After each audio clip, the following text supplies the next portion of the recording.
چاہوں گی مسٹر آئے رحمان آ جائیں. خواتین و حضرات، غالب کا ایک شعر ہے کہ دل پھر طواف کوئے ملامت کو جائے ہے، پندار کا صنم قدا ویراں کیے ہوئے. تو ابوالکلام آزاد نے کہا کہ میں اس شعر کی تشریح میں 2 جلد پر مشتمل کتاب لکھ سکتا ہوں. تو بڑے شعر کی یہ خوبی ہوتی ہے، بڑا شعر جو ہوگا کہ جب اس کو سمجھنا چاہیں اور اس کا انالیسس کرنا چاہیں تو ایک لمبی داستان انسانوں کی اسٹرگل کی آپ کے سامنے آ جاتی ہے. اور اتفاق سے یہ جو 3 شعر یہاں پہ لکھے ہوئے ہیں، میں اسی کی کہانی سنا دیتا ہوں آپ کو. ہوا یہ کہ فروری 1984 میں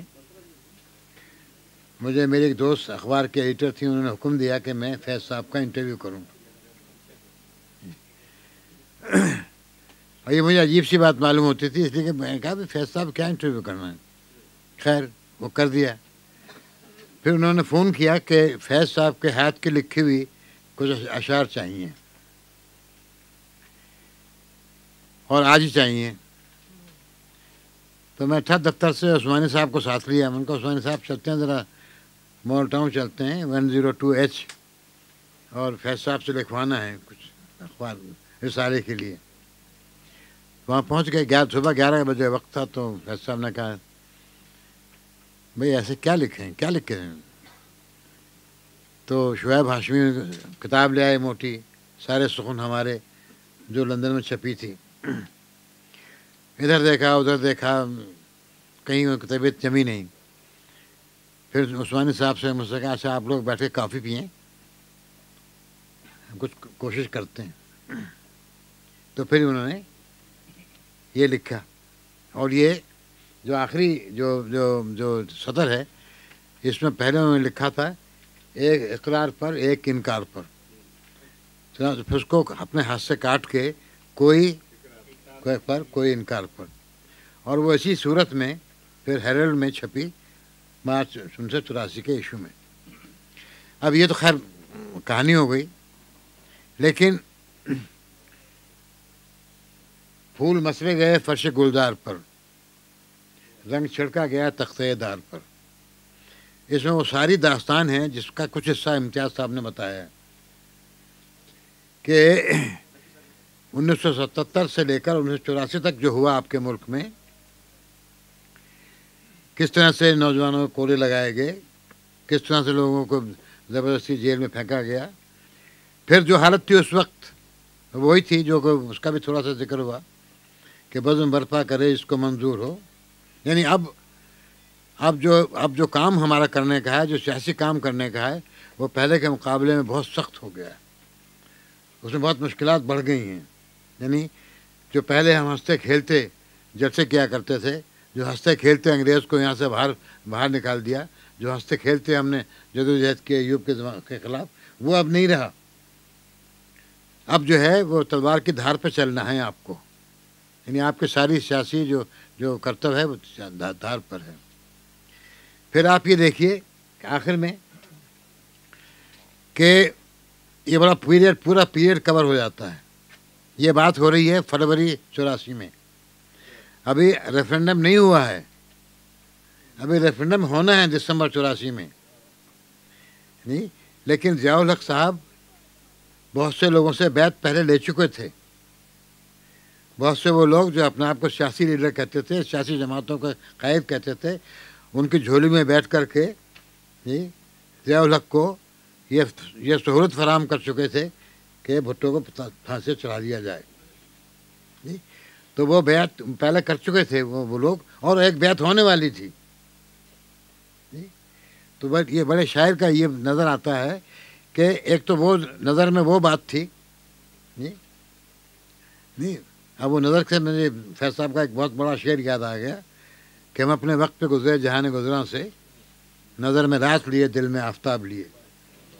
تو وہ نظر میں رات جو تھی وہ کیا تھی کہ 77 سے لے کر 84 تک جو بیعت کرتے رہے وہ بھی ملزم ہیں، اور جو آگے کریں گے 84 دسمبر میں وہ بھی ملزم ہیں.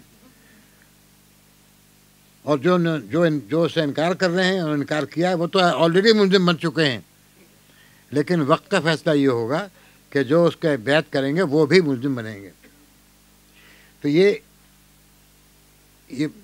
شاعر کا جو ذہن ہوتا ہے یا شاعر کی جو نظر ہوتی ہے وہ ہمارے جیسے لوگوں کی نظر سے بہت دور کی بات دیکھنے کی ہوتی ہے اور جو دیکھ سمجھ میں آنے والی بات ہوتی ہے.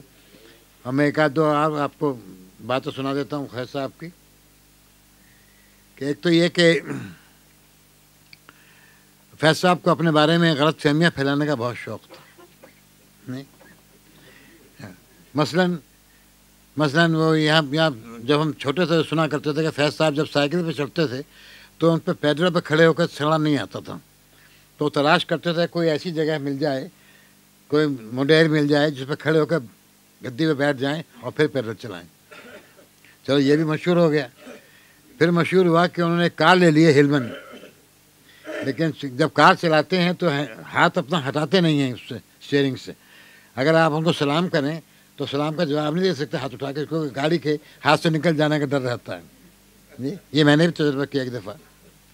تو یہ بھی سو گئی. تو میں کراچی گیا, جب وہ کراچی میں رہتے تھے تو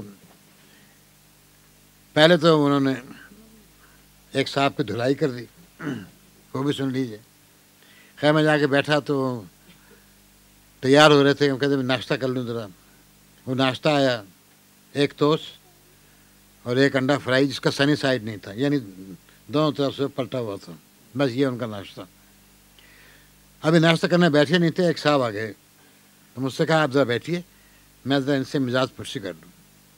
پتہ یہ لگا کہ ان صاحب وہ بڑے عالم فاضل آدمی تھے, انہوں نے کتاب لکھی تھی زبانوں پر, اور یہ اس میں کہا تھا کہ جو عربی زبان جو ہے, سندھی زبان جو ہے, یہ ہماری انڈس ویلی کی زبانیں جو ہیں یہ عربی سے نکلی ہیں. فیض صاحب نے کہا بھائی آپ کو یہ کس نے بتا دیا؟ مسلمان ہونا اور بات ہے, مگر زمانہ کے معاملے میں آپ کو ایسی بات نہیں کرنی چاہیے, کیونکہ عربی تو کلاسیکی زبانوں میں سب سے کم عمر زبان ہے. اس کی عمر 1400 برس ہے. باقی جو زبانیں ہیں ان کی عمریں کئی ہزار سال کی, اور ہماری پراکرت جو ہیں, ہماری جو زبانیں ہیں یہاں کی, وہ تو کئی ہزار سال پرانی ہیں.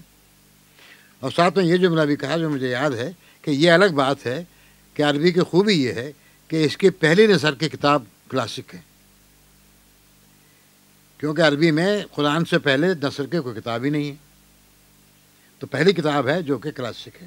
تو آپ نے کیسے کر دیا؟ آپ براہ کرم جائیے, ہماری زبانوں پر رحم کیجیے, عربی کے ہر بارے میں جو چاہے لکھتے رہیے, لیکن جو زبانیں ہیں. خیر یہ بھی ہو گیا. اس کے بعد ہم نکلے تو کہنے کے چلیے ہم آپ کو اپنا اسٹوڈیو دکھاتے ہیں. ٹھیک ہے, اسٹوڈیو دکھاتے ہیں. تو فوکس ویگن انہوں نے نکالی اپنی, اور نرسری کے اوپر سے جانا تھا ہم کو ایئرپورٹ کی طرف. میں نے دیکھا فیض صاحب کی گاڑی کچھ تیز چل رہی ہے. میں کہا فیض صاحب کچھ گاڑی آپ کی تیز نہیں چل رہی؟ کہنے لگے یہاں سڑک ٹھیک ہے تو گاڑی تیز چل سکتی ہے. میں کہا آپ کے بارے میں مشہور ہے کیا؟ نہیں, کہنے کہ وہ مشہور ہیں, وہ بات وہی رکھی ہے. آپ لوگوں سے یہی کہیے کہ فیض صاحب جو ہے گاڑی ہے وہ ہلمن کی طرح چلا رہے ہیں, لیکن یہاں سڑک ٹھیک ہے. فیض صاحب کو موت کے بارے میں بالکل ڈر نہیں تھا, ان کو کوئی ایسی بات کا نہیں تھا. ایک قصہ تو ہمارے دوست ملک جعفر صاحب نے سنایا ہے ہم کو کہ وہ اور فیض صاحب لاہور سے پنڈی جا رہے تھے, تو جہاز میں ایک دم کچھ بے چینی کے آثار ہوئے. پتہ لگا کوئی صاحب باتھ روم میں بند ہو گئے, اندر سے تالا لگا لیا. تو فوراً یہ شبہ ہوا کہ کوئی دہشت گرد جو ہے وہ باتھ روم میں بیٹھ گیا ہے اور اب جہاز کو اڑانے والا ہے. اچھا, جہاز اڑانے کا اس سے پہلے واقعہ ایک ہو چکا تھا. کوئی ایک جہاز ہندوستان سے اڑا کے لے آیا تھا کوئی, اور یہاں پہ ہوائی جہاز کو اڑا دیا گیا تھا ایئرپورٹ پر. تو ہمارا تجربہ اس وقت سے جاری ہو چکا تھا.